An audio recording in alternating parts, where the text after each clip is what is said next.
votre appel pour un panthéon des grands hommes d'État gabonais, est-ce un devoir de mémoire?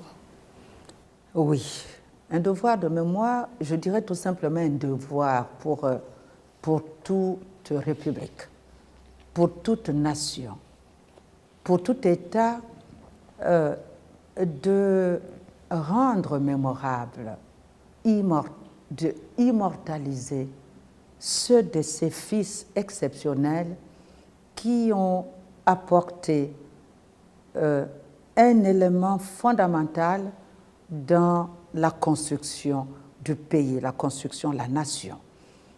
Et si vous allez visiter la Cour constitutionnelle, je vous y invite d'ailleurs, ce sera avec joie que je vous accueillerai à la Cour constitutionnelle.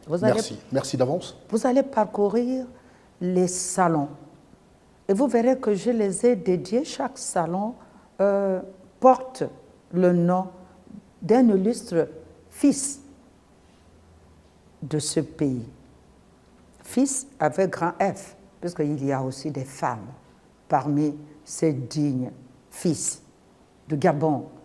Et je souhaiterais que le pays, la nation, puisse aménager un espace où on peut à venir voir que ici, c'est Georges Damas Aleka, le père de l'hymne national. Ce n'est pas rien. On fredonne l'hymne national partout, tous les jours.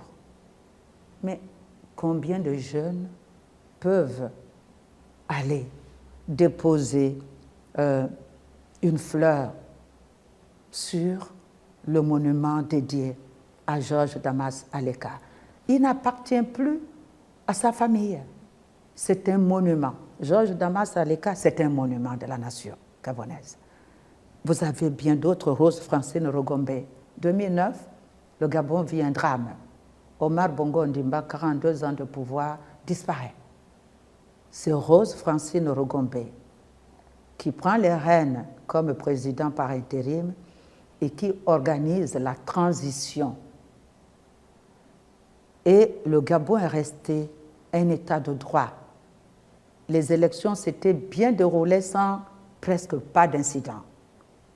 Grâce à cette dame-là, Rose Francine Rogombe, il faudrait qu'aujourd'hui, hier, aujourd'hui, demain, que des jeunes ou toute personne intéressée puisse penser à Rose Francine Rogombe aller déposer une gerbe de fleurs en mémoire de cette grande dame. Et bien d'autres encore. Omar Bongo Ondimba, le président, qui a succédé à Léon Mba, le père de l'indépendance, Léon Mba. Omar Bongo Ondimba, le père de la nation gabonaise. Là, vous venez à Libreville. Peut-être que vous avez envie d'aller, vous aussi, déposer une gerbe de fleurs sur le monument. Omar Bongo Ondimba, c'est où? Vous allez partir le trouver où? Dans sa famille. Encore faut-il que la famille vous permette d'y accéder, d'autant plus que vous connaissez l'histoire africaine. Souvent, il y a des soupçons, on va dire, mais qu'est-ce qu'il va faire sur la tombe de notre parent? Or, s'il y avait un monument qui lui était dédié à la capitale ici, mais toute personne qui désirerait aller se prosterner ou déposer une gerbe de fleurs le ferait volontiers, sans contrainte. Voilà pourquoi j'ai essayé de le faire dans l'immeuble de la Cour constitutionnelle.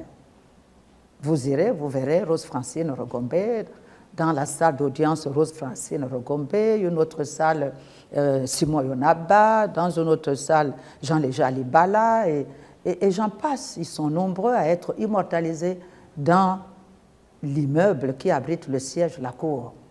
Mais combien sont-ils des Gabonais ou même des personnes qui viennent au Gabon qui rentrent dans l'immeuble de la Cour constitutionnelle?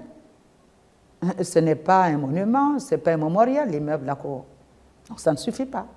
D'où cet appel que mes collègues et moi, membres de la Cour, nous avons lancé en direction du gouvernement gabonais. Et l'histoire retiendra qu'un projet de panthéon pour illustrer, pour récompenser pour faire vivre les mémoires des disparus qui ont marqué leur nation. L'histoire retiendra qu'en Afrique, cette idée est née au Gabon et que l'auteur ne reste que le docteur Marie-Madeleine Boratsou. L'histoire retiendra.